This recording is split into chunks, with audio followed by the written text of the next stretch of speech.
en trastornos de aprendizaje por la Universidad Anáhuac y doctorado en evaluación educativa por la Universidad Complutense de Madrid.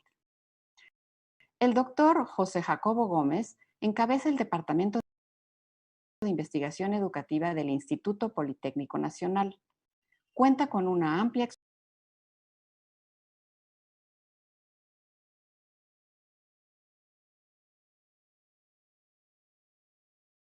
experiencia como docente y asesor en proyectos educativos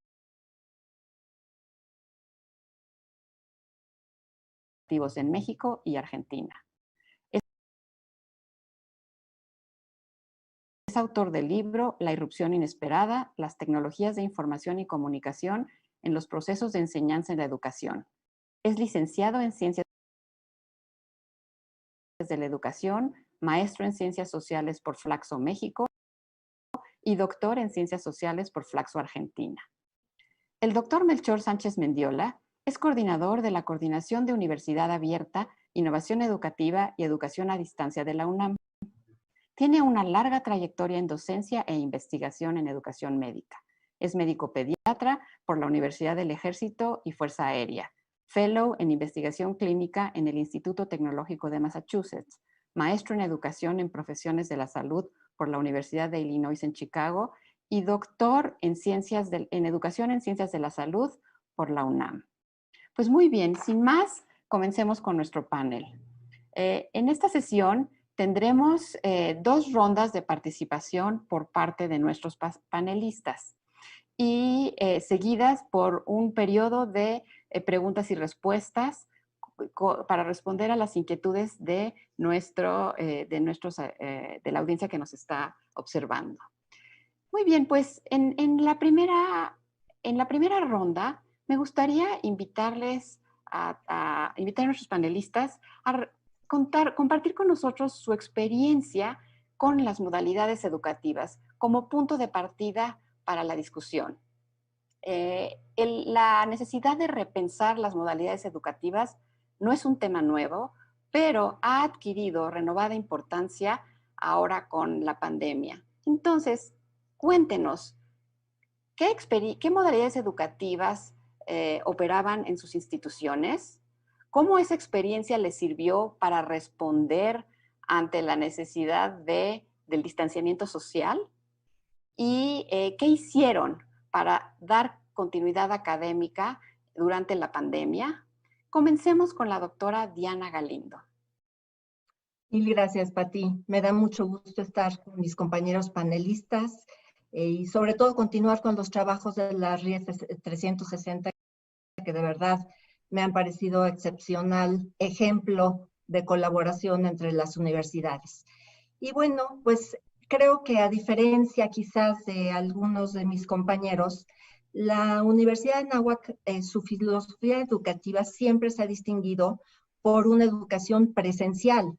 Entonces, realmente, salvo la experiencia que teníamos en nuestra Universidad de Anáhuac Online, es decir, nuestro departamento Anáhuac Online, que tiene posgrados totalmente en línea, a nivel de licenciatura y de los programas presenciales de posgrado, pues la experiencia era muy poca. O sea, nuestro modelo educativo pedía una sola materia en línea hace unos años, después hace 5 años 2 materias y apenas ahorita en agosto se supone que íbamos a entrar con 5 materias en línea.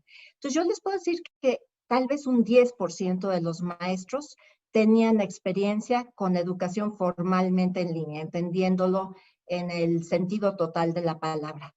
Sin embargo, orgullosamente tengo a mi cargo 2 áreas, que son el Centro de Formación Docente, que tiene más de 30 años de experiencia en la universidad, y la Coordinación de Tecnologías para la Educación, con más de 20 años de experiencia. Son áreas realmente muy apreciadas en la universidad y gracias a un trabajo intensísimo y de muchísima colaboración fue que logramos salir adelante de esta situación y realmente en cuestión de días, porque ni siquiera cerramos la universidad, ni un solo día cerraron las clases. Fue una experiencia enriquecedora que trataré de compartir un poquito con ustedes. O sea, yo creo que básicamente podemos hablar de 4 etapas de marzo a la fecha. La primera etapa fue capacitar a los maestros a que usaran una plataforma, la que fuera. O sea, había maestros que en su vida habían entrado a Zoom. Entonces, simplemente empiecen a dar sus clases. Sin embargo, ¿qué hacían los maestros? Pues mucho era una parte de una clase de tipo expositiva. Entonces, nuestra segunda fase fue, vamos a trabajar entonces ya con los maestros para que vayan adquiriendo pues muchísimas más herramientas que les sean de utilidad. Y posteriormente, pues hemos continuado ya trabajando con los maestros para que trabajen en un solo Learning Management System. Y básicamente estas han sido las 4 fases que hemos trabajado. Formamos también un micrositio, tutoriales, y les puedo decir orgullosamente que hemos capacitado a más de 14,000 maestros en cuestión de 3 meses. Hemos hecho focus groups con los alumnos, son conmovedores los comentarios de los alumnos porque usan palabras para describir a sus maestros como guerreros, capacidad de adaptación, dedicación, esmero. O sea, los alumnos reconocen todo este trabajo que hicimos. Pero nuestra gran preocupación, y por lo menos mía hasta hace unos meses, es que volviéramos a caer en el status quo de antes, que en cuanto se terminara la pandemia, pues las universidades somos lentas, nos cuesta trabajo la adaptación al cambio, curiosamente, y teníamos el temor de que los maestros pues volvieran o dejaran de aprovechar todos estos aprendizajes que han tenido. Sin embargo, entre más pasa el tiempo, nos queda a todos clarísimo que esta modalidad en la que hemos entrado, que no quisiera llamarle modalidad en línea porque realmente no lo es, nosotros le hemos denominado una modalidad virtual, también llegó para quedarse. Es decir, ya vamos a tener no solamente modalidades presenciales en línea, sino por supuesto híbridas, pero también modalidades virtuales. O sea, 100% síncronas. Y ahora lo que nos corresponde es de verdad que esta nueva modalidad virtual pueda tener la calidad, la excelencia a la que están acostumbrados todos los alumnos. En mi segunda parte de la presentación hablaré un poco más de hacia dónde considero que tenemos que ir de aquí en adelante. Gracias, Pati. Muchas gracias, doctora Galindo. Sí, es muy curioso que, digo, si todos pensamos, ahorita estamos como en una modalidad que no tenía nombre y que se inventó, ¿no? Ahí en marzo, Hodges, en este artículo de EDUCOS, nos habló de la enseñanza remota de emergencia o educación remota de emergencia, porque no es en línea, no, pero estamos en un espacio especial, pues muy propio o propicio para la innovación. Bueno, paso la palabra al doctor Jacobo. Adelante, doctor. Muchas gracias. Un saludo a toda la audiencia. El Instituto Politécnico Nacional ha trabajado históricamente bajo un modelo presencial. Previo a la pandemia, el grosso, el corpus central del Instituto Politécnico ha sido el modelo presencial. Sin embargo, desde mediados de la primera década del siglo XXI, se desarrollaron y se consolidaron experiencias específicas con relación a modalidades virtuales, específicamente con el surgimiento de Polivirtual. Respondiendo a un momento de la región donde comenzaban a desarrollarse proyectos de índole de política educativa y consolidándose algunas experiencias regionales con respecto a la inclusión de las tecnologías digitales a los contextos escolares. Entonces, el Politécnico comenzó a trabajar dentro de su gama de oferta educativa, también a responder a una necesidad, que era la de ampliar la cobertura desde la condición de institución pública, comenzar a brindar otro tipo de modalidades o mecanismos de formación que permitieran ir acompañando un momento donde la sociedad se enfrentó también a una mercantilización y masificación en el acceso a las tecnologías y donde este plano tuvo una incidencia directamente con lo educativo. Por algo estas experiencias, por algo estas tendencias, y el Politécnico respondió de esa manera. Desde luego que estos previos esfuerzos que datan desde mediados de la década de los 90, del siglo pasado, donde comenzaba a hacerse un trabajo más a distancia, no presencial, vinculante con los sectores que absorben, en este caso, a los egresados del Politécnico, dieron una serie de insumos para proyectar escenarios de la educación de las cuales se pensaba que nos iban a llegar mucho más adelante. donde se comenzaba a visualizar espacios virtuales como refuerzo de los procesos presenciales. Sin embargo, año 2020 pasa algo, se genera un laboratorio humano a partir de todas sus prácticas y donde lo educativo es uno de los que más se enfrenta a todas estas condiciones. Entonces, las experiencias derivadas de estas modalidades que comenzaron a tener, insisto, con Polivirtual, que es el eje específico, el instrumento institucional que tenemos para brindar formación a distancia, da un parteaguas en términos de ir pensando, pero nos arroja una serie de elementos que hoy o se consolidaron o se entendió que había que poner a discusión y sobre todo a operacionalizar de otra manera. ¿A qué me refiero? Tiene que ver con que se entendió que llevar hacia lo virtual la educación no es únicamente un corrimiento de los recursos y de, en este caso, los elementos que se tenían en el modelo presencial. Se empezó a pensar en la necesidad de una pedagogía desde lo virtual, desde mecanismos de gestión para lo virtual, desde elementos del capital humano que acompaña estos procesos y desde luego nos dimos cuenta de que no bastaban esos primeros esfuerzos. Creo que esos han sido de las experiencias que nos ha dejado esta implementación desde, insisto, la mitad de la primera década del siglo XXI, y donde hoy nos dimos cuenta que muchos de los aspectos aprendidos tienen que ver también con la debilitación de las resistencias. Hoy nos dimos cuenta que ante este escenario abrupto de ruptura de lo presencial y donde a través de sistemas remotos, digitales, comenzamos a interactuar, vimos que muchos de los aspectos han quedado, digamos, desarticulados o sin la legitimidad con respecto a lo que hacíamos. Creo que en términos globales, un poco para ir cerrando esta primera intervención, nos ha permitido desde el Politécnico entender cuáles son los planos en donde hay que fortalecer, y uno de los aspectos tiene que ver con el esfuerzo que se hace.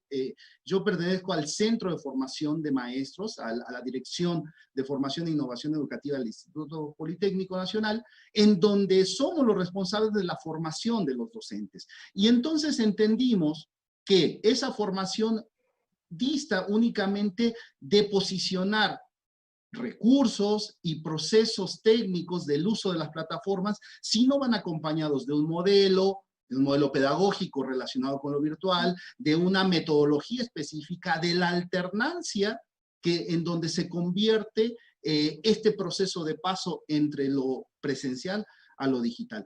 Considero que estas fueron las experiencias y los principales aprendizajes obtenidos en este momento prepandemia. Gracias. Muchas gracias, doctor Jacobo. Pues sí, creo que una de las lecciones de ese laboratorio, que me encanta cómo lo dice, ¿no? El laboratorio educativo que se surgió en el 2020, fue que no es la pura tecnología lo que nos permite hacer una educación en línea, ¿no? Y esa parte del componente pedagógico y todos los otros elementos que hay que articular. Pues pasemos la palabra al doctor Escamilla. Por favor, adelante.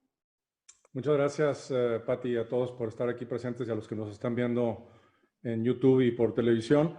No tuve la precaución de preguntar si puedo presentar algunos slides o no. ¿Lo puedo hacer o no? ¿Sí se puede? Sí se puede, ok. Bien, contestando a la pregunta, bueno, nosotros tenemos una experiencia de más de 30 años en educación a distancia. Este año estamos cumpliendo 31 años ofreciendo posgrados completamente a distancia desde hace mucho tiempo. Fue así como comenzamos. Y también ofreciendo materias a nuestros alumnos de licenciatura y de preparatoria que llevan sus programas presenciales, pero llevan algunas materias en línea, ¿no? Entonces, tomamos como parte de esa experiencia para abordar lo que se nos presentaba ahora en la pandemia. Cerramos una semana la universidad a partir como del 15 de marzo, si mal no recuerdo, 16 de marzo, para terminar de entrenar a los profesores. Hicimos una serie de entrenamientos y creo que algunas buenas prácticas también que puedo compartir aquí es una cosa que le llamamos los bodies académicos. Los bodies académicos es un grupo de personas, más de 1000 personas que de manera voluntaria, profesores, empleados, colaboradores del TEC, algunos alumnos también, que son buenos manejando tecnología, particularmente Zoom y entre otras herramientas. Estas personas fueron asignados a los profesores que dijeron que no se sentían muy a gusto con el manejo de la tecnología y estuvieron presentes en todas las sesiones sincrónicas, ¿no? de Zoom, apoyando al profesor, a la profesora y a los alumnos con los problemas tecnológicos. Esto nos permitió tener además un escalamiento, digamos, de los problemas que se pudieran presentar y tener un monitoreo prácticamente del 100% de las sesiones todas las semanas para asegurar que pues, hubiera una continuidad académica, que la verdad fue muy elevada la continuidad académica. Otra cosa también que hicimos fue una encuesta diagnóstica sobre temas pedagógicos y temas tecnológicos, que es lo que sabían los profesores, para que los directores de departamento académico en juntas también pudieran determinar hacia dónde orientar la capacitación de profesores, pero también para identificar qué profesores podrían convertirse en entrenadores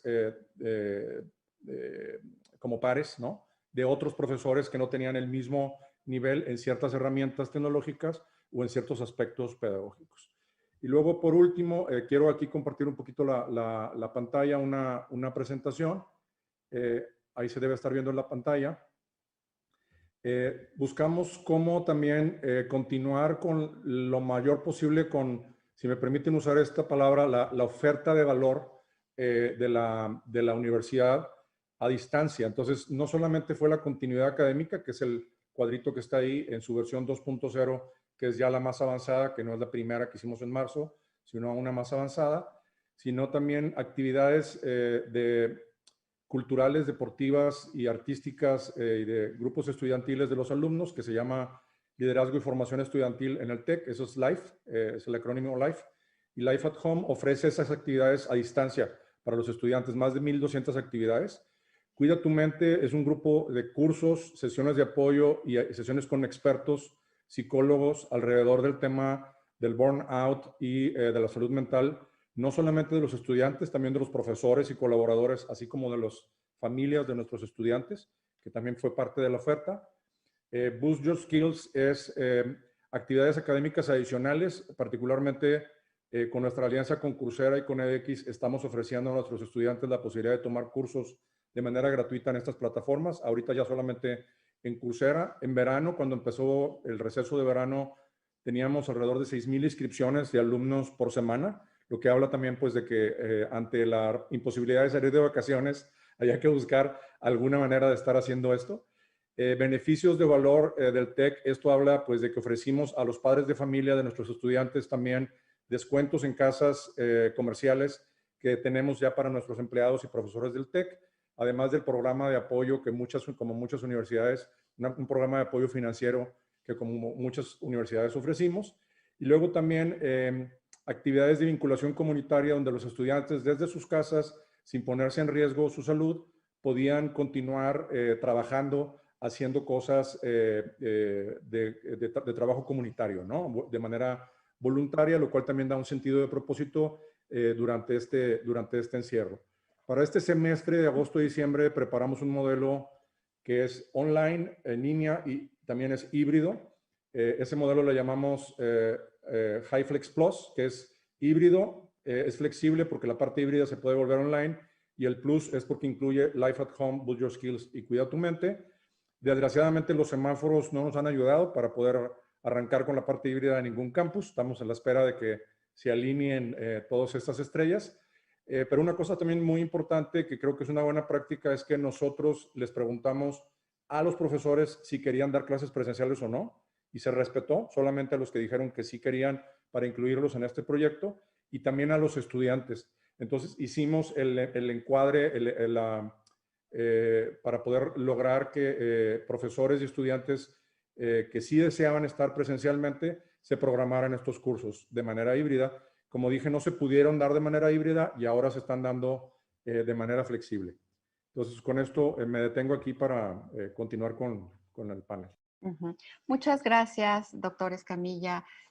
Nos recuerda que la educación universitaria es mucho más que lo que pasa en las aulas, ¿no? Y entonces movernos en línea no es solo continuar el contacto entre estudiantes y docentes, ¿no? Sino hay toda una serie de elementos inherentes a la experiencia universitaria que también tenemos que contarnos en cuenta. Tenemos que tomar en cuenta. Entonces, el tema de las modalidades es bastante más complejo de lo que aparenta en primer momento, ¿no? Invito a todos los que nos están escuchando a enviar sus preguntas por el chat del canal de YouTube. Entre la primera y la segunda participación voy a leer algunas de sus inquietudes para que las puedan tomar en cuenta nuestros panelistas en su segunda participación. Y entonces doy la palabra al doctor Sánchez Mendiola para su participación sobre la experiencia de la UNAM. El famoso micrófono, ¿verdad? Ya se convirtió en parte de nuestra cultura. Bueno, muchas gracias por estar aquí con ustedes y participar en el panel. Siempre que se nos pide que hablemos por la institución me pone algo nervioso, ¿no? Porque si yo digo, la UNAM está haciendo esto, sinceramente estoy faltando mucho a la verdad, porque la UNAM como concepto es algo gigantesco, ¿no? Entonces, daré opiniones personales y mi visión de algunas de las cosas que yo he visto. En términos de números, ayer estuve en un panel y comentábamos, somos muy dados a usar la numeralia, y pues tengo dos números aquí nada más para poner el contexto, ¿no? Estudiantes, 360,883 y académicos, 41,332. De estos estudiantes, 37,314 están inscritos en los programas abiertos y a distancia. Y aquí es muy interesante la universidad. Una de las muchas cosas que ha tenido en el último siglo es que ya va a cumplir 50 años que empezó con programas de universidad abierta y después de educación a distancia, y ha tenido mucha experiencia en esa parte, ¿no? Pero yo lo que he visto en lo que va de este año es que el reto que nos planteó esto nos descuadró totalmente, ¿no? Ahorita que estaba oyéndolos y tratando de pensar exactamente qué decía sobre las modalidades, es que la palabra modalidad ahorita sinceramente se nos quedó corta para lo que pasó, porque obviamente es muy políticamente incorrecto decir que improvisamos mucho, pero improvisamos mucho, porque era imposible tener una planeación micrométrica de cómo iba a actuar cada elemento de todo el sistema que compone a la universidad, incluyendo docentes y estudiantes. Y además, aunque estuvieras inscrito y participando en cualquier versión escolarizada presencial cara a cara de alguna carrera, pues prácticamente la totalidad de los estudiantes y de los docentes utilizan en su vida cotidiana algún dispositivo digital como parte de la sociedad en la que vivimos. Entonces, si bien puedes estar inscrito en una carrera presencial, usas los recursos digitales para muchísimas cosas. Entonces, se ha empezado a perder esta separación medio artificial que se generó por necesidad hace mucho tiempo entre lo totalmente presencial y lo totalmente a distancia. Y regresando a cómo la vivimos, pues se hicieron varias cosas. Se integró un campus virtual de la universidad, que el cual, si me hacen favor de poner por ahí la liga en el YouTube, donde se expusieron todos los recursos con los que cuenta la universidad para los estudiantes y para los docentes. Muchos de nosotros no habíamos usado ninguno. Y aquí quisiera puntualizar esta percepción social, y esa no nada es mi opinión personal, es lo que dice la literatura internacional. Hay como una percepción social de que la educación a distancia y en línea es como de segunda categoría, como una opción secundaria, como ciudadanos de segunda clase, como lo ponen algunos. Yo creo que esto nos debe de simbrar de tal manera que esto que hemos llamado educación en línea, educación a distancia, etcétera, que se mezcle con el paisaje de aprendizaje que tenemos ahorita en el escenario, pues va a cambiar ahora sí que todo nuestro, llamémosle, paradigma de este sistema, ¿no? Generamos una gran cantidad de cursos en línea para los profesores. Hasta ahorita ya lo han tomado un montón de miles de profesores. Creamos un MOOC específico para enfrentar esto de la pandemia. También, si me hacen favor de poner la liga en YouTube, que se llama Modelo para Armar, y muchos cursos de formación docente.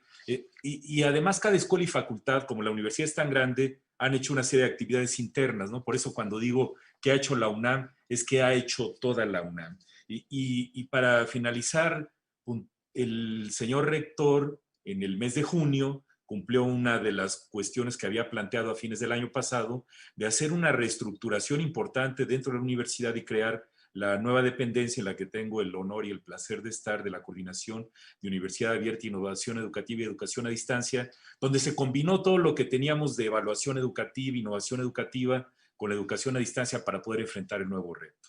Y aquí estamos empezando el nuevo ciclo escolar en esta realidad que nos tiene de cabeza y esperemos encontrar nuestra brújula, porque es un proceso permanente, ¿no? Es como estar en este beta perpetuo de qué vamos a hacer para enfrentar el reto. Eso sería por el momento. Gracias. Muchas gracias, doctor Sánchez Mendiola. Muy bien, pues volteemos ahora la mirada hacia el futuro, ¿no? Es curioso, la educación en línea surgió a fines de los 90 y desde entonces, en 30 años, ¿no? Ahora 2020, había ido creciendo poco a poco, pero pues sucedió que con la pandemia nos fuimos, o sea, todos tuvimos una como experiencia como muy intensa, este laboratorio que mencionó el doctor Gómez. Y bueno, creo que ello ha transformado la forma en la que pensamos la formación universitaria. Entonces, en esta segunda ronda, me gustaría que nos compartieran su visión a futuro. ¿Qué es lo que están planteando en sus universidades para lo que sigue? ¿No? Hay algunos autores que hablan que la educación en línea llegó para quedarse, otros que dicen que a los estudiantes les surge volver al campus. ¿Qué es lo que ustedes están pensando y cuál es su perspectiva en torno a las modalidades educativas? Y de una vez les comparto algunas de las inquietudes de nuestros asistentes son en relación con los programas del TEC para el doctor Escamilla. Son en inglés, muchos de los nombres que mencionó están en inglés, como Boost Your Skills, se trabaja en ese idioma, y de los cursos que dieron y que se incluyen aquí, ¿qué duración tienen? Y también nos plantean si para los alumnos de recién ingreso han implementado estrategias adicionales para su adaptación ante las circunstancias actuales. ¿Identifican algún repunte en deserción o reprobación? ¿Consideran que la teledocencia será la opción del futuro? ¿Y qué iniciativas de colaboración interinstitucionales se están planeando? El temblor del 2017 y la pandemia son ejemplos de situaciones que exigen colaboración entre las instituciones mexicanas. Entonces, con esto comenzamos la segunda ronda y doy el micrófono al doctor Escamilla en este caso. Ya está abierto mi micrófono. Gracias. Contestando un poco las preguntas, el TEC imparte algunos cursos en inglés. La mayor parte de los cursos se imparten en español. Hay algunos cursos que se imparten en inglés. En el caso particular de Boost Your Skills, yo diría que el 90% de la oferta que está en Coursera y en edX, tal vez más, el 90% son cursos que están en inglés. Y bueno, eso sería como parte de la respuesta. No recuerdo ahorita alguna otra de las preguntas, pero quiero hablar un poco más bien de la importancia de la colaboración que mencionaste hace un momento. A mí me parece que algo muy interesante y que yo esperaría que llegara para quedarse en esta pandemia y para hacer frente a cualquier tipo, digamos, de eventos en el futuro que cada vez van a ser recurrentes, que pueden ser emergencias por desastres naturales, cambio climático o también pandemias o enfermedades, es la colaboración. Creo que nos ha obligado un poco a las universidades y a las instituciones educativas a colaborar y a compartir, hacer cosas de este tipo, y es algo que yo esperaría que siguiera ocurriendo. Quiero aprovechar de nuevo para compartir aquí en pantalla algunos recursos que pueden ser de interés para quienes nos están viendo, que es parte de estas iniciativas. Entonces, estos los van a compartir también en YouTube. Son 3 o 4 ligas las que están por aquí. Este es en el Observatorio de Innovación Educativa, una serie de recursos para profesores, colaboradores y alumnos de universidades alrededor de buenas prácticas, recursos educativos relacionados con el COVID-19. El TEC también abrió al público una página donde comparte materiales que se usaron para entrenar a los profesores en el momento del cambio de presencial a distancia. Esta es la página que tiene estos recursos, se llama Transforma tu curso a Flexible Digital para la continuidad académica. Nuestra red, la RIE 360, también elaboró un grupo de recursos educativos para innovar en la docencia alrededor de la pandemia del COVID-19. Y aquí también tenemos pues una serie de acervos, recursos, apoyos, cursos, etcétera, que fueron muy interesantes y creo que siguen siendo válidos e interesantes, ¿no? Para este tema. Y por último, pues esta parte de compartir el congreso que nosotros hacemos en diciembre, que este año va a ser abierto también, va a ser online, se puede ver desde cualquier lugar, pues también va a ser un lugar donde vamos a estar hablando de lo que ha pasado en estos últimos meses y de lo que esperamos que va a pasar hacia el futuro. Entonces, como no veo el reloj, creo que voy a detenerme aquí para respetar los tiempos y seguimos platicando. Muchas gracias, doctor Escamilla. Muy bien, pues paso ahora la palabra al doctor Sánchez Mendiola para que nos cuente qué está pensando en la UNAM hacia el futuro.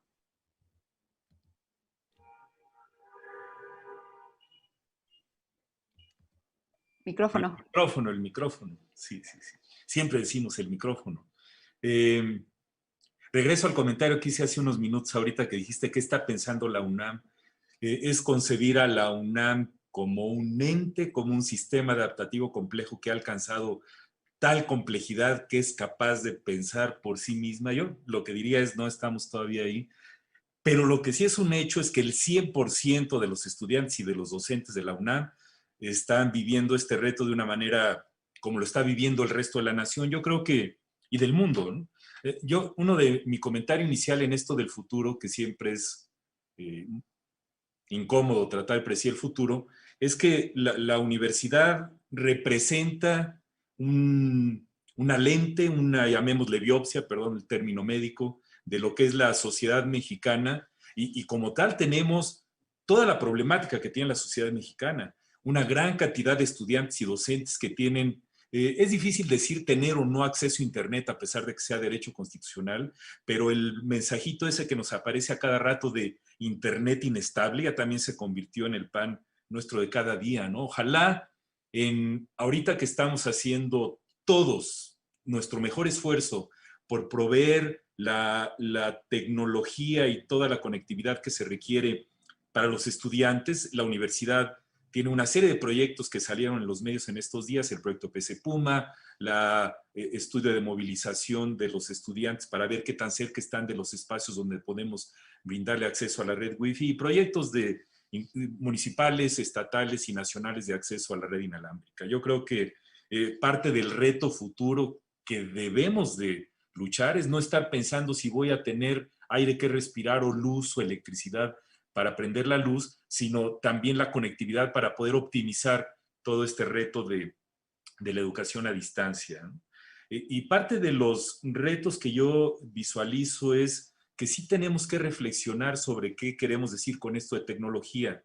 Ahorita estamos haciendo esto en Zoom y en YouTube, que son empresas que cotizan en la bolsa y que implican una serie de ganancias para X o Z, ¿no? No quiero entrar mucho en ese punto, pero ayer decíamos en un panel, caray, si somos tan buenos en el país y tenemos tantas personas competentes, ¿por qué no tenemos entre comillas, el Zoom mexicano, por poner un ejemplo? Yo creo que sí ya llegó el momento en esta cuestión que hablaba Pepe de colaboración, de realmente generar recursos de bajo costo o de acceso abierto que ayuden a que toda la sociedad tenga acceso a las herramientas que pueden ayudarnos pues a potenciar esto, ¿no? Porque la tecnología no es nada más los fierros, el software y el hardware. Tecnología en su concepto más amplio es todo lo que utilizamos para funcionar como sociedad, ¿no? Claro, depende del marco de origen del conocimiento donde se visualiza el concepto. Y el otro punto es que yo creo que es el más importante, el volver a regresar a lo básico de la educación, es decir, la educación como campo de estudio, la educación como algo que los profesores tenemos realmente que estar preparados, conscientes de nuestras limitaciones, entrarle al reto que se nos viene, y eso implica poner a la educación primero que la tecnología, y poner la educación como el el caldo de cultivo en el cual ocurra todo esto para mejorar el aprendizaje de los estudiantes. Escuchemos a los estudiantes, hemos hecho también encuestas a docentes y estudiantes en la universidad, algunos recursos están en la liga de publicaciones de nuestra dependencia, que son de acceso abierto, todos estamos preocupados por nuestra salud. Ahorita muchos estamos en casa o en lugares, bueno, yo estoy en la oficina, pero estamos muy preocupados por la salud. La interacción que tenemos social se ha transformado de una manera dramática. Y ahora que regresemos, y ya la palabra regresar se oye cada vez más extraña, hablando de cómo interpretar el regresar, estas interacciones tendremos que volver a aprender cómo reconocernos, cómo interactuar, cómo enseñar y cómo evaluar. Y quisiera terminar nada más con 2 puntos. Uno, necesitamos hacer más investigación en nuestro país sobre el tema. La investigación en educación es totalmente contextual y existen décadas de miles y miles de artículos académicos rigurosos en otros países del mundo sobre la educación a distancia en línea que documentan que funciona. Y en nuestro país esto es muy limitado. Yo creo que esta es una oportunidad dorada para poner la educación otra vez en el centro, para meterle recursos y ganas a la investigación en educación, que incluya toda la cuestión de la educación en línea, que nos facilita, en cierto sentido, el acceso a la huella digital de estudiantes y docentes. Y por último, el 16 de septiembre salió el manifiesto de la enseñanza en línea de la Universidad de Edimburgo, un documento fascinante que lleva su 3ª edición. Y ahí dicen varias cosas, ¿no? Ojalá lo pudieran checar, es un documento hermosísimo y muy provocador. La parte que más me gustó es donde dice que no nos dé envidia del campus, ¿no? Porque we are the campus, nosotros somos el campus. Y es esta parte reflexionar que ahorita que me preguntabas de la UNAM, tenemos los edificios de ladrillo y cemento, las cuestiones que son, ¿cómo se llama? Esta cuestión de propiedad, recursos de la humanidad, de la UNESCO, que están ahí, pues están muy bonitos, ¿no? Pero lo más importante son los docentes, los estudiantes y los trabajadores. Regresar, pues, a poner el foco en nosotros mismos. Y ahí le dejaré. Muchas gracias, doctor Sánchez Mendiola. Sí, creo que algo muy interesante que ha pasado es darnos cuenta de realidades que vivíamos y de necesidades que tenemos para fortalecer la educación, ¿no? Como, digamos, esta parte de la infraestructura que tenemos, las herramientas, quiénes las genera, como que dábamos por hecho que teníamos suficiente, que con las aulas, los espacios, pero pues hay mucho más allá para poder ofrecer una educación que aproveche todas las tecnologías, que prepare a nuestros estudiantes ante un contexto como el que está viviendo el mundo, pues hace falta. Y sí, es un espacio muy interesante para la colaboración. Voy a pasar ahora el micrófono a la doctora Galindo. Por favor, Diana. Muchas gracias. Pues retomando la idea de regresar a la educación, una de las ventajas que tenemos en la universidad es que cuando hablo de la universidad sí puedo hablar de la universidad, porque la diferencia de tamaño, pues sí, no tiene nada que ver con la UNAM. Entonces, definitivamente el foco lo tenemos puesto en lo siguiente. Antes hablamos de 3 modalidades, en línea, presencial e híbrida. Ahora podemos agregar también la virtual, pero creo que lo nuevo y lo más importante es que se perdió la distinción entre cada una de estas. Ahora es un continuo. Y lo importante es que capacitemos, que formemos a nuestros docentes y a nuestros alumnos para poder transitar en este continuo de modalidades. Que seamos capaces de impartir una clase y de recibir una clase independientemente de lo que pase con la tecnología, de si hubo, como ha pasado en el caso de alguna de nuestras universidades aquí presentes, que un temblor, que una situación natural afecte nuestro campus, o sea que podamos impartir enseñanza de calidad independientemente de lo que esté ocurriendo a nuestro alrededor y de la tecnología. Por supuesto, uno de los retos más grandes que existe es que justamente esta educación supere algunas de las deficiencias que actualmente presenta, porque nadie duda, por lo menos de los que estamos aquí, de la calidad que puede tener la educación en línea o virtual. Pero hoy en día, la inmensa mayoría de las clases que se imparten de esta forma están careciendo de algunas cosas. el lograr este contacto social, estas interrelaciones sociales entre los alumnos y el maestro, el provocar verdaderas discusiones, involucramiento de los alumnos. Es posible, pero no lo estamos logrando en muchos casos. Entonces, este es nuestro siguiente paso, o sea, empezar a trabajar mucho en este sentido. Y aquí quisiera mencionar dos cosas que estamos haciendo. Por un lado, hemos visto que ha sido especialmente benéfico el que la universidad está enmarcada en un contexto de aprendizaje invertido. Nos hemos convertido en certificadores para Latinoamérica de esta metodología y hemos visto que es ideal para poder transitar entre una modalidad y otra. Los maestros que ya estaban utilizando esta metodología les fue extremadamente fácil transitar ahorita en esta, como decía Patti, a la educación remota de emergencia, la modalidad remota de emergencia. Entonces, esa definitivamente es una de nuestras recomendaciones. Y por otra parte, reconocer que la formación docente tiene que ser, como comentaba uno de nuestros ponentes hace un momento, tiene que tener una metodología. A mí me gusta relacionar la formación docente como si fuera si pensáramos en un banquito de 3 patas. Entonces, por un lado está la formación formal, o sea, el impartir estos cursos, tutoriales de capacitación, pero si eso lo dejamos solo, no va a ser suficiente. Eso siempre tendrá que estar acompañado de la práctica y, valga la redundancia, del acompañamiento. O sea, que alguien, como bien comentaba Pepe, que tuvieron una serie de buddies, creo que era la palabra que usó, que acompañaba a los docentes, eso es lo que estamos trabajando ahorita fuertemente.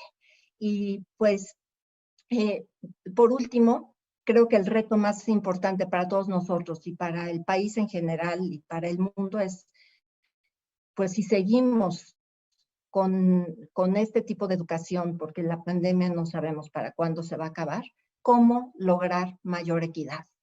Porque no es posible las desigualdades que existen, y ahorita mencionamos que prácticamente todos los alumnos tienen dispositivos, pero estamos hablando de un grupo en particular. ¿Qué vamos a hacer?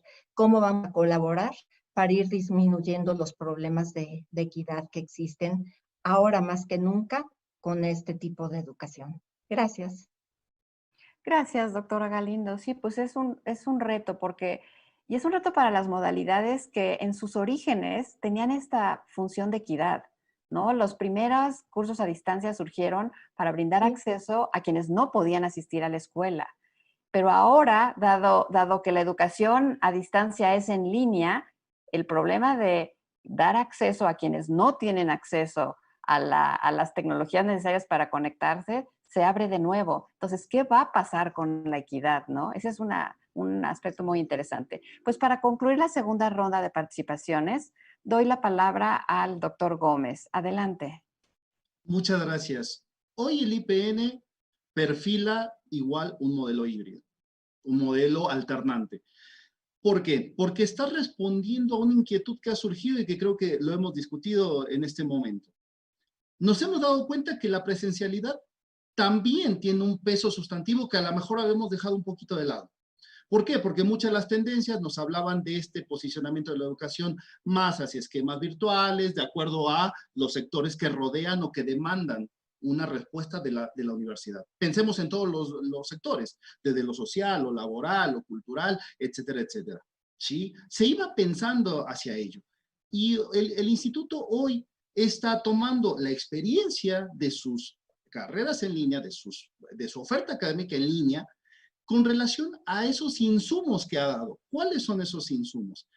Entender que se necesita contar con pisos tecnológicos adecuados, sí, con una capacitación docente de acuerdo a las modalidades establecidas, también es una de las experiencias, de acuerdo a las posibilidades de adaptar la presencialidad hacia lo virtual. Sin embargo, una de las discusiones que hoy tenemos en las agendas educativas del mundo es cómo sustituimos lo presencial desde lo virtual, dado que las discusiones centrales están en cómo volvemos pronto a las escuelas, porque sabemos que hay elementos como los laboratorios, como los planos prácticos específicamente. Yo siempre hago el ejemplo con los colegas, le digo, bueno, una cosa es sacarle un diente a una maqueta y otra cosa es a una persona que tiene otras características, donde experimentas con estas cuestiones y donde también los usos y costumbres de las instituciones marcan las pautas para determinar cómo podemos transitar este paso. Entonces, en términos globales, el IPN está haciendo esto. Ahora, tenemos que pensar en lo siguiente. Voy a utilizar una referencia del doctor Dante Avaro con respecto a una discusión central. ¿Cuánto cuesta como institución poder sostener un modelo virtual, pero cuánto cuesta llevarlo a una escala a largo plazo? ¿Sí? A ver, podemos generar una serie de elementos que nos sirvan para construir en este momento un esquema funcional a las necesidades de la formación virtual y poco a poco alternante o híbrido, con base en el regreso según las condiciones también de salud y el entorno que va a determinar el regreso a los espacios áulicos.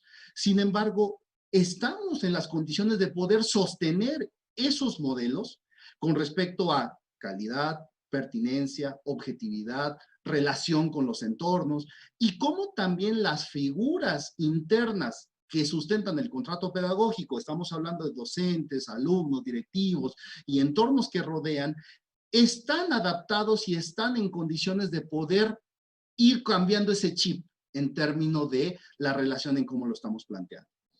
Hoy se empieza a hablar de modalidades o de mecanismos de trabajo más bajo la lógica de on demand. Estamos repitiendo este momento, como lo vivimos a principios del siglo XXI. Llegaron los dispositivos y la educación se vio impactada por ello, en términos de que muchas prácticas comunes, la comunicación, la socialización, el acceso a la información, se empezó a correr hacia el uso de estos dispositivos.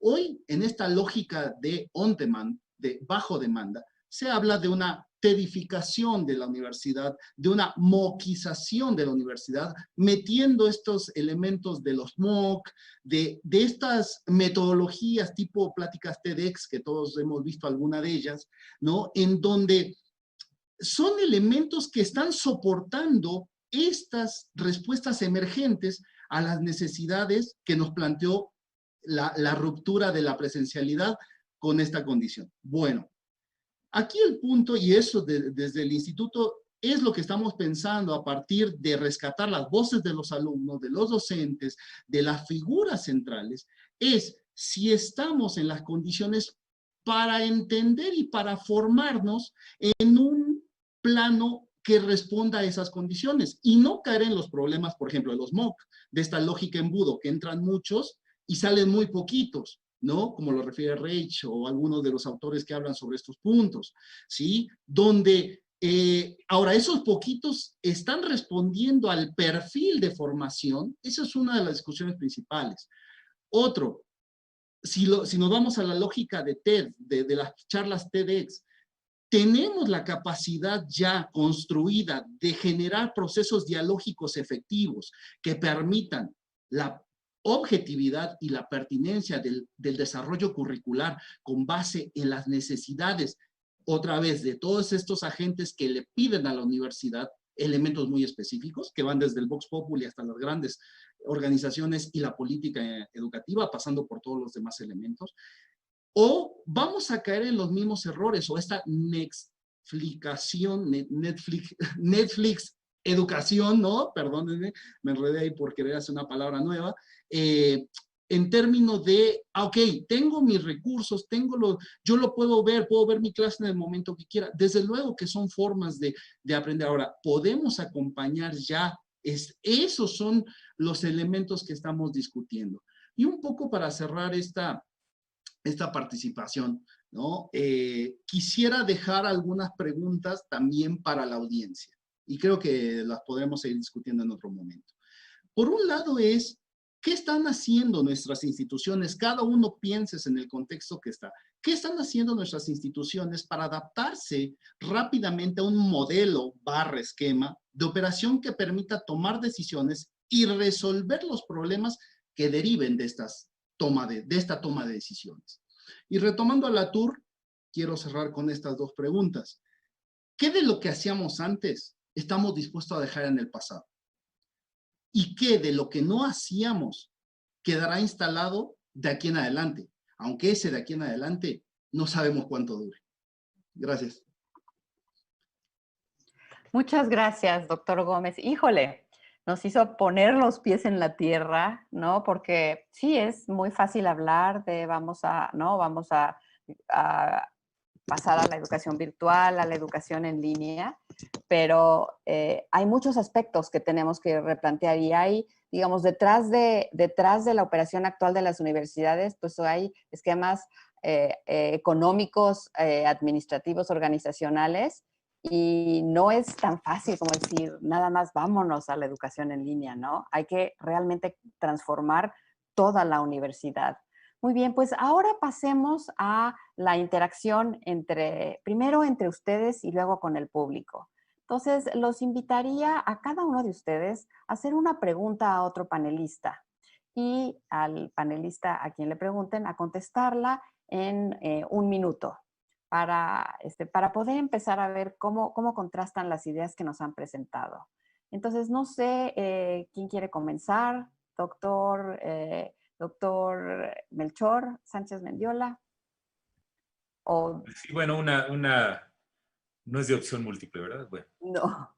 Para el doctor José Escamilla, ¿qué tanto de esta situación de que el Internet nos está haciendo más superficiales? Ya ven el libro de The Shallows de Nicholas Carr, que sacó su segunda edición ahora en estos meses. ¿Qué opinas? ¿Qué tanto habrá de cierto de eso y cómo enfrentarlo, ¿no? Para aprender realmente será una cosa. Sí, yo creo que hay algo de cierto en esto, pero es por diseño también. Las redes sociales te hacen más infeliz. Hay estudios que demuestran esto porque la gente publica normalmente cosas en Internet que tienden a ser un poco exageradas. Es decir, no me voy a sacar una foto con mi bocho todo estartalado, me lo saco con un Lamborghini, ¿verdad? Y lo publico. Y cuando tú te comparas contra el respecto de la media de la gente que ves en Internet, pues dices, soy menos feliz, tengo menos amor, tengo menos dinero, tengo menos salud, ¿no? Que el resto de la gente, ¿no? Entonces te tiende a hacer esto y tiende a ser muy superficial. Pero también por diseño se pueden hacer cosas en donde tú por diseño hagas experiencias más profundas, ¿no? Nosotros tenemos unos cursos que diseñamos para el nuevo modelo educativo TEC 21 que se llaman FIT, Flexibles, Interactivos y con Tecnología. Y en los estudios comparativos que hicimos con cursos presenciales similares, encontramos que en términos de aprendizaje no había diferencias significativas, pero una cosa interesante que encontramos es que en términos de cercanía con el profesor, preguntándole a los estudiantes cómo se sentían de cercanos a su profesor, en los cursos FIT, que son a distancia, los alumnos se sentían ligeramente más cercanos a su profesor que en los cursos presenciales. La explicación que nosotros dimos a esto es que estos cursos fueron diseñados por 3 profesores de 3 campus distintos, con un grupo de diseñadores instruccionales que tenían como consigna hacer más interactivo lo que está pasando. Y muchas veces en el salón de clases, pues los de las filas de atrás te vistes de gris, ¿verdad? Y te pones atrás y a lo mejor ya la educación a distancia, como dicen en presencial, empieza a partir de la segunda fila, ¿no? Entonces, creo que también hay un tema de diseño. Yo creo que la tecnología la podemos usar para ser muy superficiales como en Internet, que hay psicólogos conductuales que lo que buscan es que estés tú enganchado ahí como una droga, como adicto, pero también se pueden usar para hacer cosas con mucha profundidad. Gracias. Sí. Muchas gracias. Sí, muy cierto. Me hizo recordar la respuesta del doctor Escamilla, el concepto de distancia transaccional de Michael Moore, ¿no? Que dice que, bueno, la distancia no es necesariamente geográfica, ¿no? Que sino tiene que ver con el tipo de interacción que se planea en un curso y puede ser más cercano en un curso en línea o en un curso de, digamos, que no es presencial, puede sentirse más cerca el estudiante. Entonces, claro, como dice el doctor, tiene que ver con diseño, no solo con la tecnología. Muy bien, bueno, pues aprovecho ¿Hago la pregunta yo o...? No. Sí, pero ahorita vamos a salir del aire. Nos están viendo por YouTube y además por Canal 44 y vamos a salir del aire de Canal 44. Entonces, en este momento quiero despedir a quienes nos están viendo por este canal, invitarles a participar en el siguiente seminario web, que esta vez estará organizado por la Universidad de Guadalajara y tratará sobre el tema de estudiantes y el reto de las nuevas exclusiones que está generando precisamente esta transición a la enseñanza remota de emergencia. Les doy muchísimas gracias a quienes nos escucharon por Canal 44 y espero tenerlos con nosotros también en el futuro. Y entonces ahora sí, continuamos con la etapa, un periodo más de interacción entre los panelistas y, por supuesto, con nuestro público. Adelante, doctor Escamilla, su pregunta. Sí, bueno, ahora con la pandemia se ha hecho el experimento de educación a distancia online remota más grande del mundo, simultáneo, en donde nos hemos aventado a la alberca sin saber nadar, como alguien decía aquí, ¿verdad? Hemos improvisado. Melchor, estoy totalmente de acuerdo contigo y era el momento de improvisar. Mi pregunta sería si la educación online blended, o sea, la híbrida que mezcla presencialidad con online, llegó para quedarse, va a ser para todos, etcétera. Y no sé si dirigírsela a alguien o dejar a ver quién la quiere capotear. Creo que tenemos tiempo de que la contesten los tres. Entonces les pediría a todos, no sé quién de ustedes quiera comenzar contestando la pregunta del doctor Escamilla. Yo creo que es una de las preguntas que hoy entran en estas discusiones de las cuales referíamos. Voy a dar dos planos. Uno, desde la lógica institucional, que la respuesta sería sí. ¿Por qué? Porque va a ser una alternativa que será de mucha utilidad para situaciones muy específicas. Ya sea otro momento similar, espero que no pasemos algo similar como esto, pero sí para sustentar los modelos, si se vale decir tradicionales que teníamos, y que permitan enriquecer más la experiencia. Ahora, la respuesta a título personal y me hago cargo. No, porque todavía estamos en términos de discutir qué sí y qué no podemos convertir de la educación hacia un plano totalmente virtual, digital, online, y donde sea el elemento sustentado. Me parece que si bien las realidades institucionales tienen diferentes ritmos y diferentes marcos de acción, hay instituciones que estamos todavía discutiendo planos de qué tantos elementos tenemos bien desarrollados para poder sustentar modalidades, en este caso online totalmente. Y donde las preguntas importantes serían, si vamos a poder sostener este esquema de calidad y de soporte que respalda al mecanismo presencial, y segunda, ¿qué otros elementos de la periferia están conscientes de que una formación online da las mismas garantías que buscan del egresado, del formado, con relación a lo que necesita? ¿Por qué? Y lo cierro con este planteamiento. Un reclutador de un egresado confía igual en alguien que se formó en lo presencial que en alguien que se formó en lo virtual, también tiene que ver con ese cambio de paradigma y de formas de entender el desarrollo profesional. Bueno, esa sería mi respuesta. Muy bien. Muchas gracias, doctor Gómez. Pues sí, está el factor del reconocimiento social de la educación en línea, ¿no? Ahora, y ver si los títulos van a decir si fue educación en línea. Pero bueno, le pasaré ahora a contestar la pregunta del doctor Escamilla a la doctora Galindo. Por favor, ¿qué opina usted? ¿Llegó para quedarse? Claro, gracias. Específicamente hablando de una modalidad híbrida, como comentaba ahorita Pepe, porque si hablamos de una modalidad en línea, o sea, sí me parece importante, aunque yo misma hablaba de que se ha perdido el continuo, sí distinguir un tipo de educación de otra. Entonces, sin duda, la modalidad presencial y la modalidad totalmente en línea han existido y seguirán existiendo. Mi pregunta es, sobre todo, la híbrida en estos momentos. Tengo la impresión, y lo respaldan algunos de los estudios que hemos hecho de satisfacción con los alumnos en el pasado, que quizás la educación híbrida, en donde parte es presencial y parte es en línea, a veces no cumple con todos los objetivos de ninguno de los dos tipos de educación. O sea que a veces la educación híbrida estamos en desventaja y los alumnos no tienen ni todas las ventajas de una educación presencial ni todas las ventajas de la educación en línea. Sin embargo, en estos momentos y particularmente para los siguientes meses, creo que no va a quedar otra, porque como se ven las cosas, quizás empezamos en enero nuevamente con una educación virtual, pero si después podemos regresar al campus, entonces vamos a tener parte presencial y parte en línea o a distancia. Entonces ahí ya, sin quererlo, vamos a tener ya una educación híbrida o semipresencial.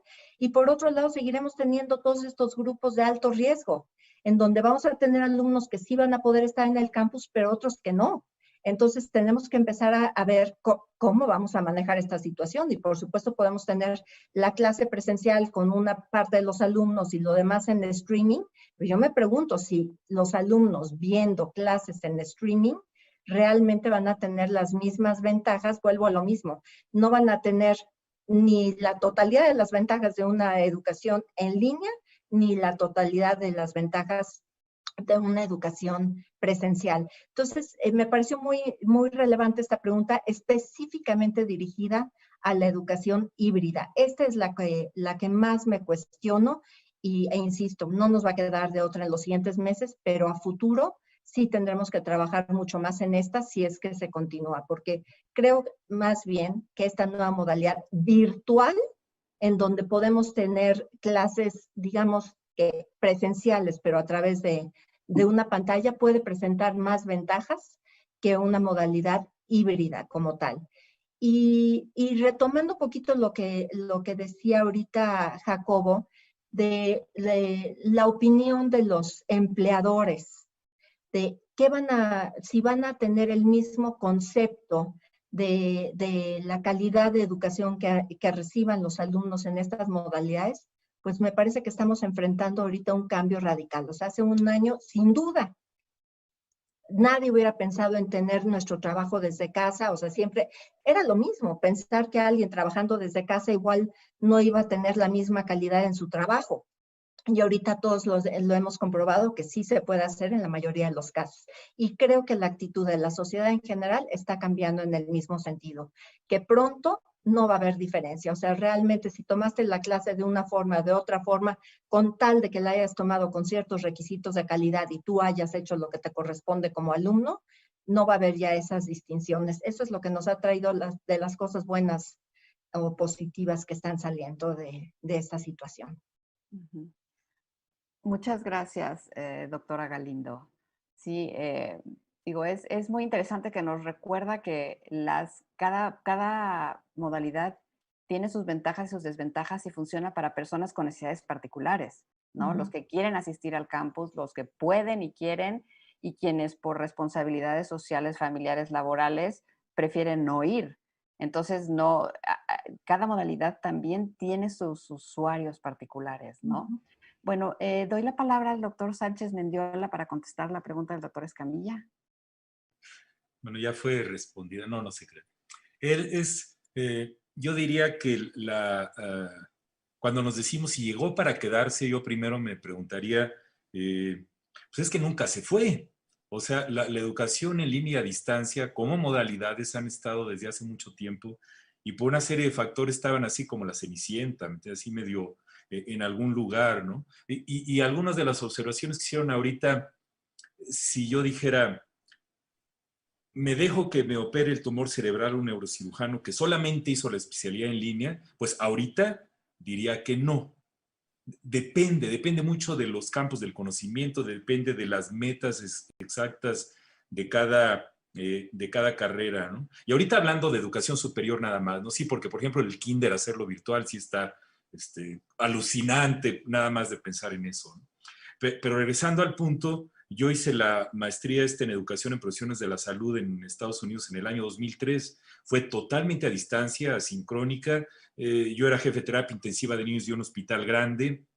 Fue mi única opción, pero fue fantástica la experiencia. Y una de las respuestas que tengo siempre hay mucha crítica a esto, a veces tras bambalinas, a veces explícita, a la educación en línea, y obviamente nada es perfecto.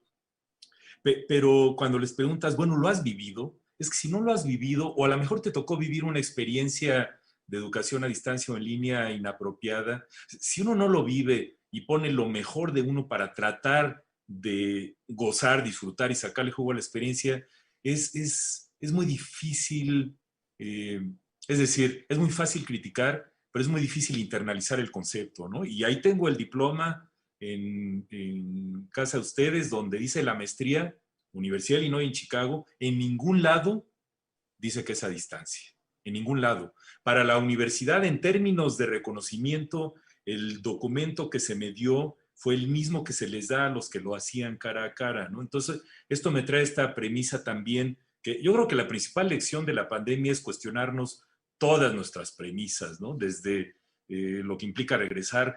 Tal vez la premisa principal a cuestionar es esta premisa que siempre permea todo lo que hacemos, de que lo que se enseña se aprende.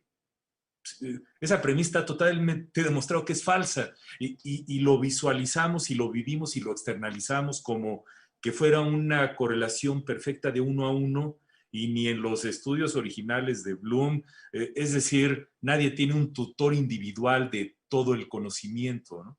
Entonces, yo aquí lo que metería es una de las cosas que tenemos que rescatar, es decir, la educación como un todo y tratar de darle el justo lugar y a los docentes también, es meter la evaluación en el proceso. Si no hacemos evaluación de lo que estamos viviendo ahorita, de los impactos de las acciones, actividades, tareas que estamos haciendo y nos gana la urgencia, que ahorita ya llevamos medio año de urgencia, entonces ya para pensar en el corto plazo, pues ya se pasó el corto plazo. Entonces, la propuesta sería pues retomar todo esto e insertar a la evaluación como un componente importante de todo el proceso, ¿no? Que en línea tiene también sus particularidades.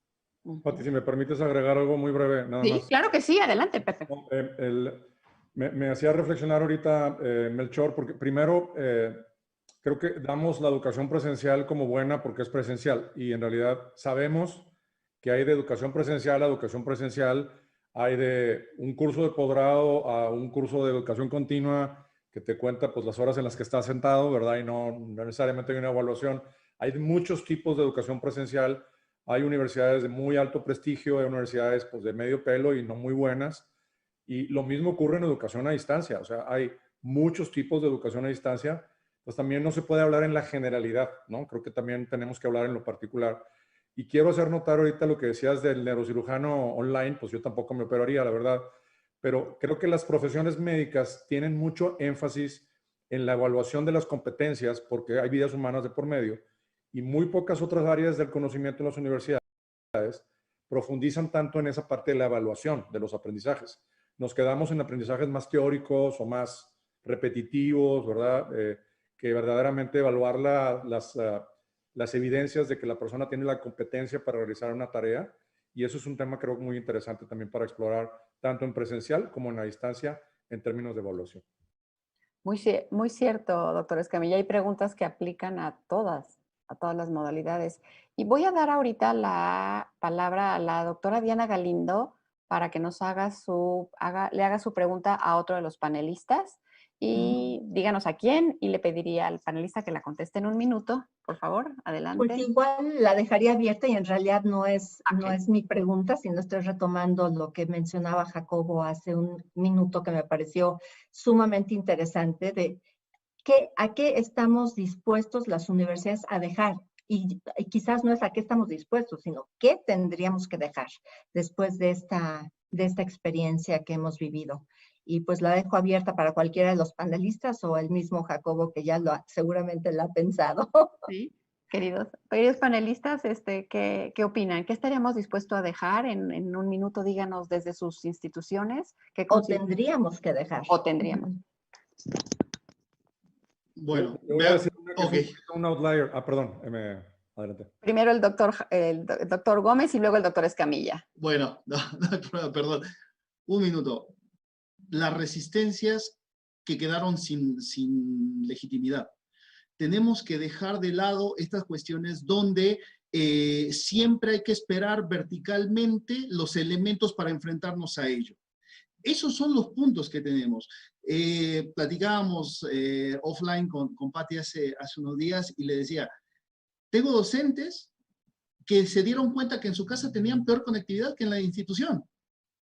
Y era uno de los puntos críticos siempre, es que no tenemos las condiciones. No, es que debemos dejar de lado el plano de esperar que todos los elementos sean verticales, porque estamos en un escenario donde hoy ha quedado, creo que claro, una de las grandes conclusiones es este plano de colaboración y de horizontalidad del trabajo educativo requiere la activación y la participación. Entonces yo creo que uno de los puntos clave para dejar de lado es estas resistencias y empezar a pensar que la institución debe darnos todo esto.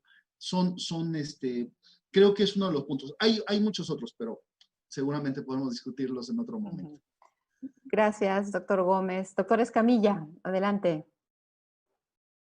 Gracias. No, yo iba a comentar algo que tiene que ver con los viajes.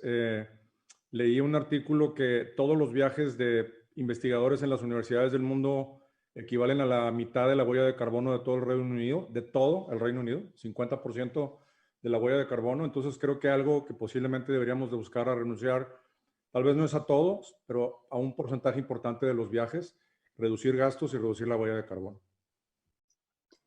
Sí, pues qué difícil es desprenderse de las cosas, ¿verdad? Yo lo que diría es que dejáramos atrás la soberbia, porque los académicos tendemos a ser muy soberbios.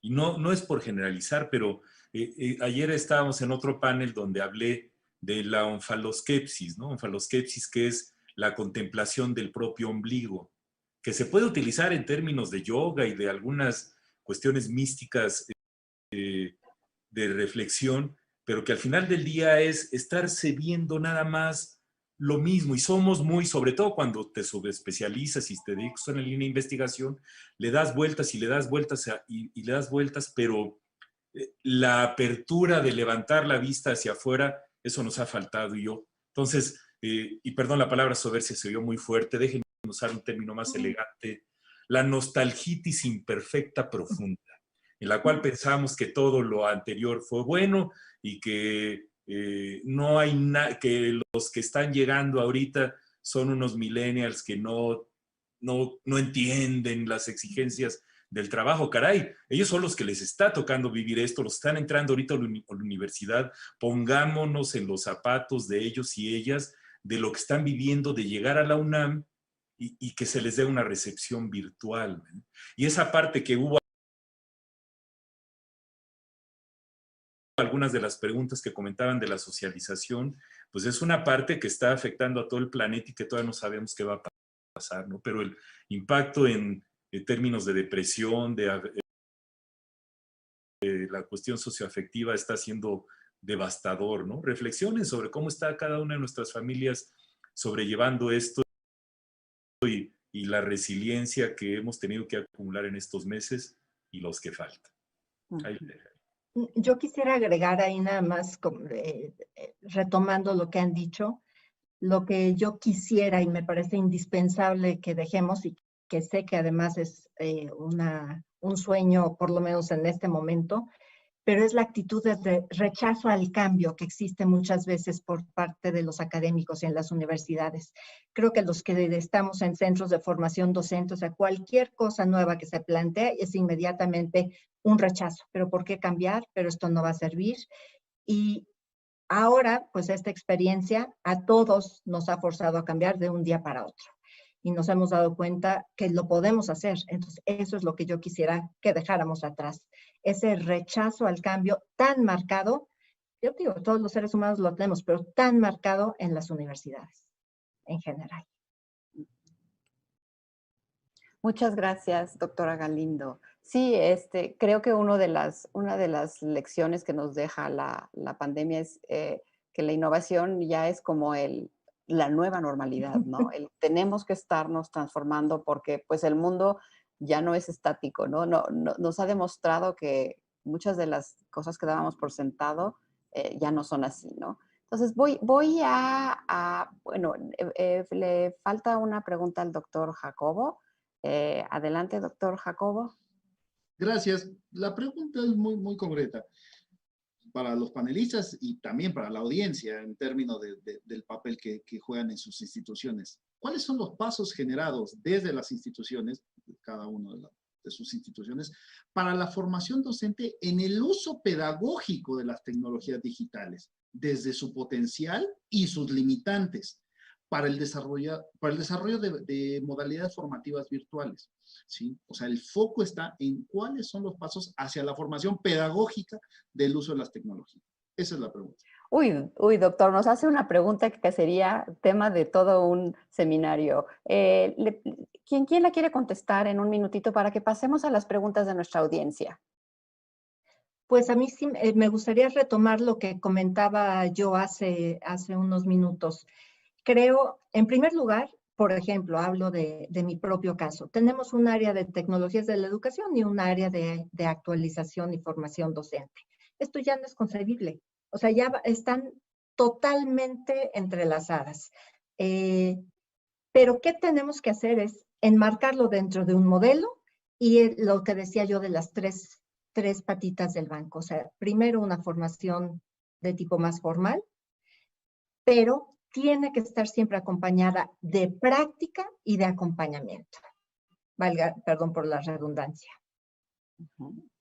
Muy bien, muchas gracias, doctora Galindo. Y pasamos a las preguntas de nuestra audiencia y me lleva esta pregunta me lleva directamente a una de ellas. Nos preguntan si como parte de la RIE existe un programa de capacitación y actualización docente hacia profesores que no dependan de una sola institución, ¿no? ¿Tenemos algo? ¿Se está pensando en la RIE algo de esta naturaleza? ¿Quién quiere contestar esto?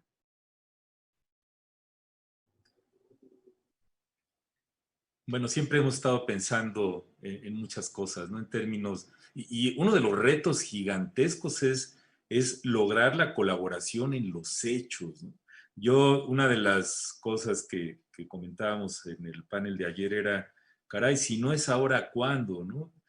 Yo lo que he vivido en estos meses es que estamos no rebasados, pero sí abrumados en cierto sentido con el trabajo intrainstitucional, que las colaboraciones ahorita dices, déjame poner la casa en orden y vamos viendo después, ¿no? Pero yo creo que ahora que esto pinta que va a ser permanente o cuasi permanente, se ha llegado el momento de plantear esto, ¿no? Entonces, yo propondría ahorita que estamos los integrantes de la red, lo teníamos en el plan, ¿no? Elaborar cosas en común que hemos hecho, la web app, los libros, participar en el Congreso de Innovación Educativa, desarrollar, probablemente podríamos hacer un MOOC de formación docente que fuera multiinstitucional y yo lo dejaría en términos de propuesta, porque para responder a la pregunta directa, no tenemos ahorita un programa disponible interinstitucional de formación docente.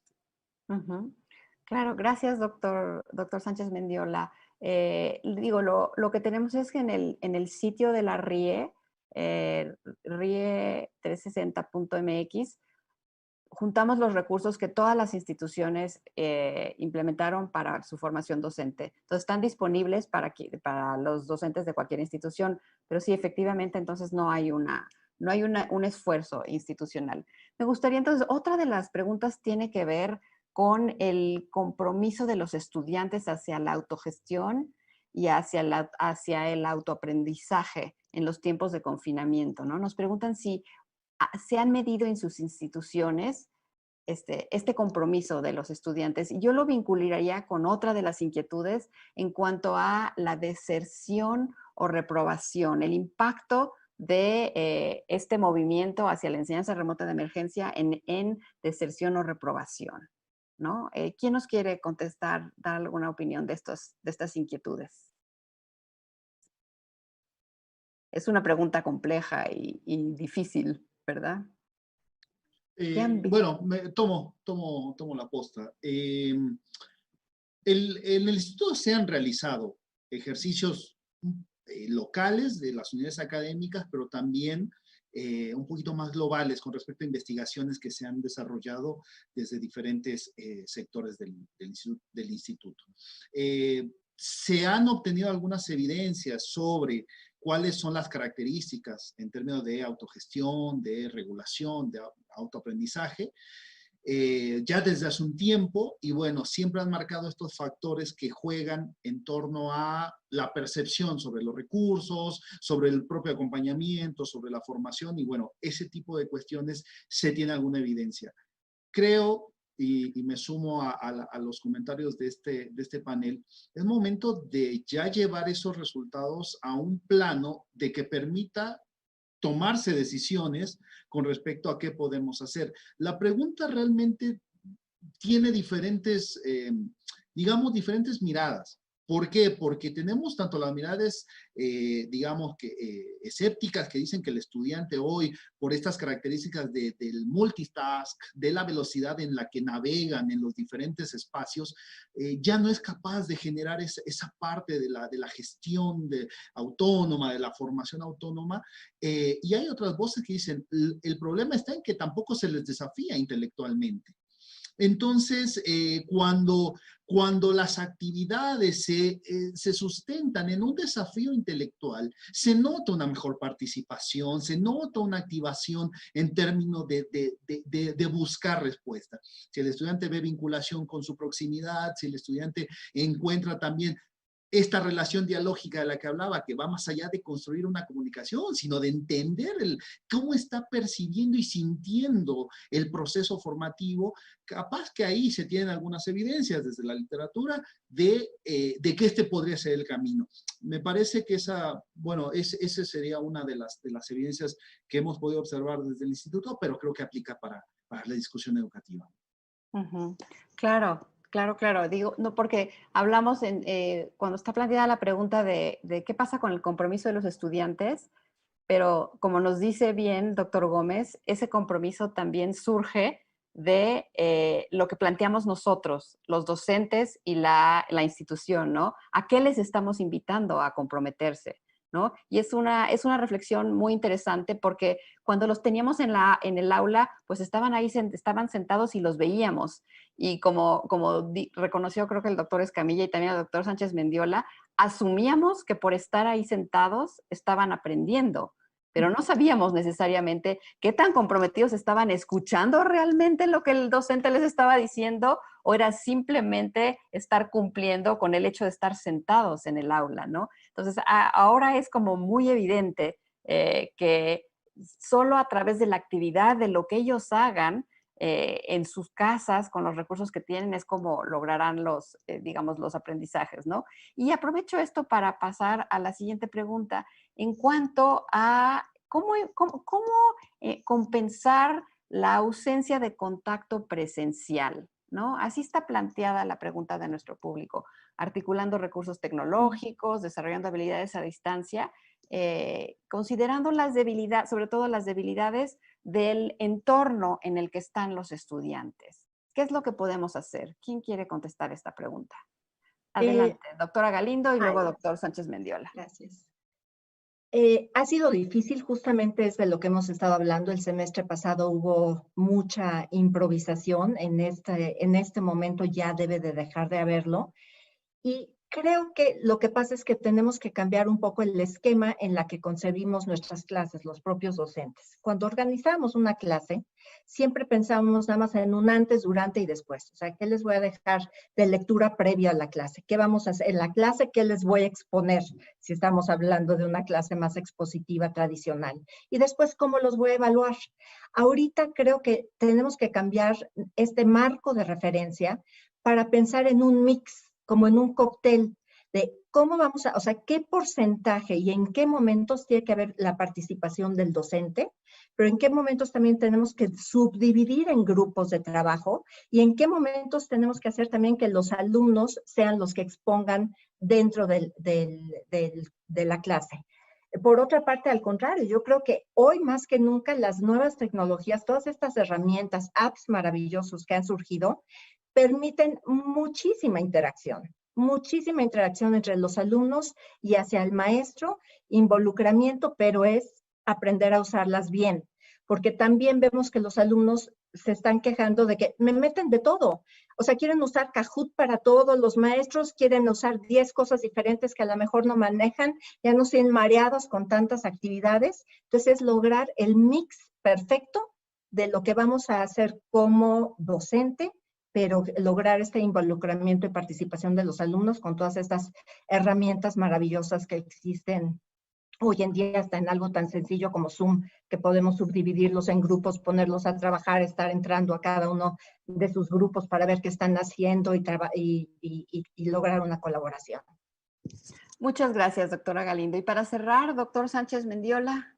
Sí, pues yo nada más pediría que recuerden antes de la pandemia cuando íbamos a un restaurante, se ve tan lejano, ¿verdad? Lo de ir a un restaurante. Y veía la socialización que ocurría en las mesas de al lado. Todo el mundo estaba metido en sus dispositivos. Y ahora resulta que cómo extrañamos esa cercanía física. Yo aquí lo que comentaría sería cuestionar la premisa de la presencialidad misma, ¿no? Cada vez me cae más gorda la palabra presencial porque implica que en línea no puede haber presencia.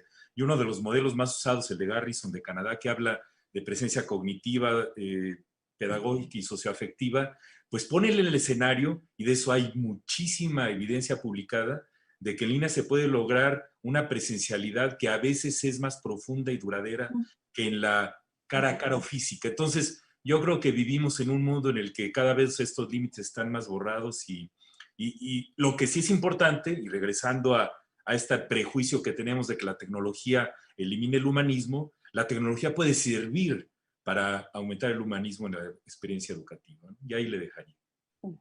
Muchas gracias, doctor. Adelante, doctor Escamilla. Adelante.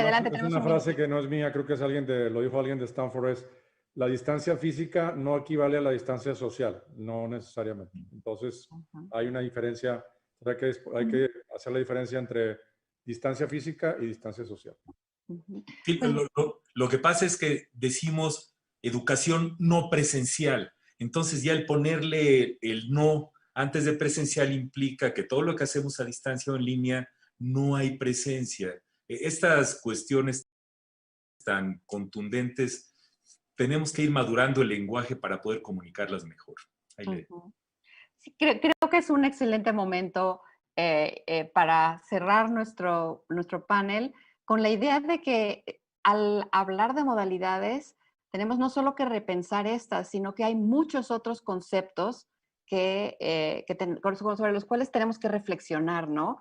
Este concepto de presencia, el concepto de la organización de nuestras universidades, lo que implicaría dejar para pasar a nuevas formas, a nuevas modalidades, ¿no? ¿Qué estamos dispuestos a dejar, qué no? Y cómo vamos, sobre todo, a atender las necesidades de nuestros estudiantes para lograr formar a los profesionistas, esos que los empleadores estén encantados de reclutar, que resuelvan los problemas sociales de nuestro país.